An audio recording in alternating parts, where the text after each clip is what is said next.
touchdown passes to North. Yeah, Marquez has done a great job in practice throughout fall camp and dating back to the spring as well, of going up and getting balls in the end zone. And it was good to see that transition from the practice field to the game field where he had an opportunity to go up and make a play, and he did. You see him in man coverage. Are you typically going to go to him in a goal line situation like that? I mean, I'm not going to lean to one particular person. Pig's done a great job. Jason Kroom, a couple big guys that we have. Even though Pig's not that big, he does a great job of going up and getting the ball. I mean, we got guys outside that can go up and get fade balls that I have confidence in. I know Coach Jake does too when he's calling plays. What did you just see on each of those plays that made you just decide to go to the outside and kind of throw it down for it? I mean, the coverage we got, as well as the matchup that we had as well. Marquez is 6'3", their corners were about 5'10", 5'11", so you see that height advantage and you're licking your chops sometimes. Justin, talking about the progress Jalen has made, Jalen Hurd, but not just running the football. A couple times I saw him pick up some guys rushing and doing a good job at that as well. Yeah, Jalen's progressed a lot. You may not see the yards per carry that he wants and we want as an offense, but he gets those tough yards sometimes. He's done a great job of really embracing his role and protections, and does a great job of understanding week in and week out where the different pressures are going to be coming from.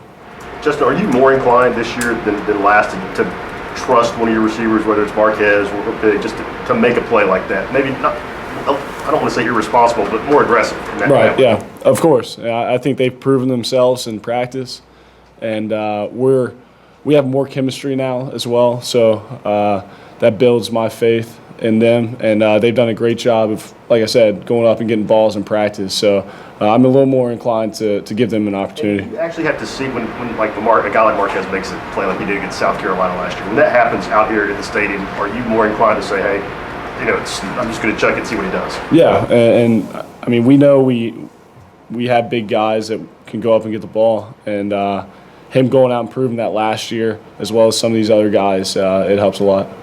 A.J., how big of a key was keeping Freddie Knight contained this afternoon? Pretty much, we knew he was a mobile quarterback, and he broke down the defense a couple of times and got some good yards. But that was the main key: stop the quarterback and stop number 32. That was the base offense, and we knew the ball. That's who they was going to try to get the ball to.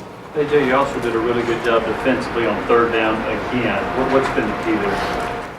That just come from some alone preaching third down and all the effort and stuff. But that's one thing we want to win the third down, and we do that in practice and throughout the summer. We carried it over to the season. So hopefully we'll be able to carry it over to this next game and have great third down stops. Justin, you lost a couple of the key targets today, Pearson and Wolf, relatively early. Is that where you saw the depth of the offense? That you still have plenty of playmakers out there when those two guys go down?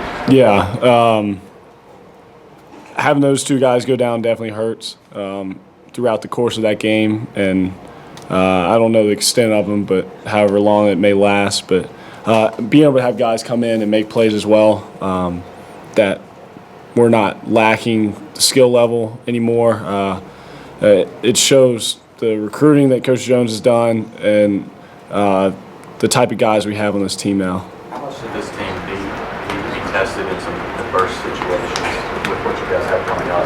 I think we're going to be able to learn a lot from this game. Everything went relatively smooth last week, and we came out feeling great. This week, we had our ups and downs, and we were able to persevere and push through it. And it's definitely a great opportunity to learn, especially with how young we are. Was your rushing touchdown or Josh's hurdle for that play? I didn't even see Josh's hurdle, and I heard the crowd. That was about it, and they went crazy. But I didn't see that.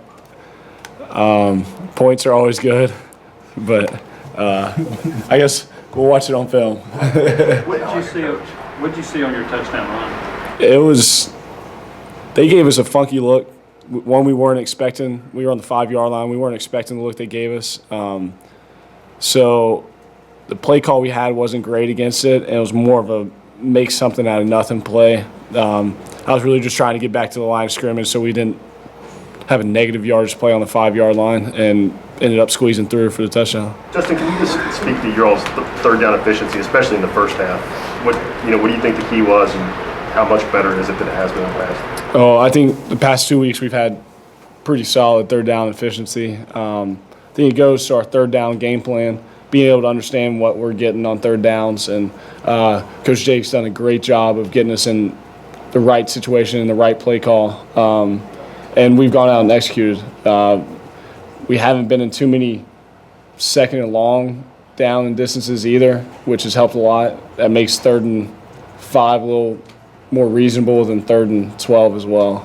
Justin, Coach Jones talked about how you've been getting them in good plays.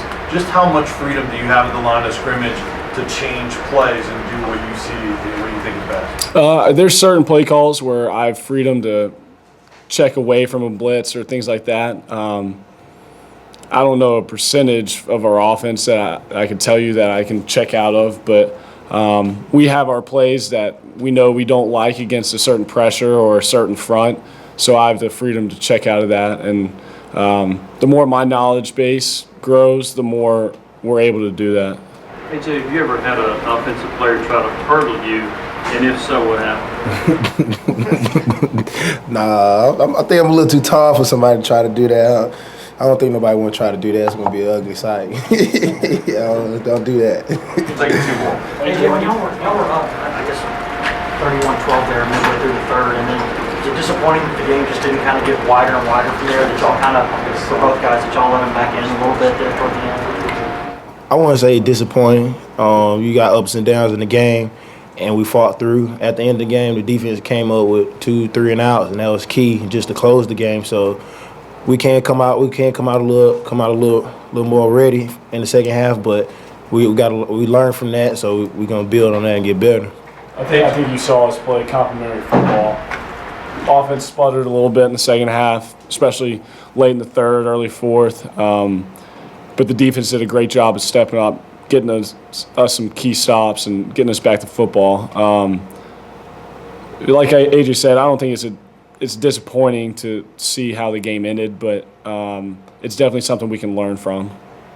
A.J., talk about how Jalen Reeves-Maven has developed playing alongside him as much as you have.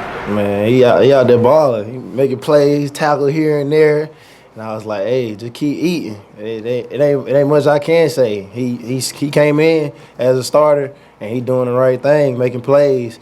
And I know this is his first time starting, so he was used to playing like all special teams, but now he's starting and playing special teams. So he a baller. He playing way more special teams than me, and he starting on defense. And he out there making plays, and he doing the right thing every time. When there's young guys in the game with you, how much are you having to get guys in the right position and tell them what they need to do? Like I don't really see it as no young guys no more, because they've been playing. They've been playing. They already got the game under their belt, and they out there doing their job right. They just going out there playing and making plays. So I don't even look at them as young guys. We out on the field making plays and having fun together. All right, guys. Thank you very much.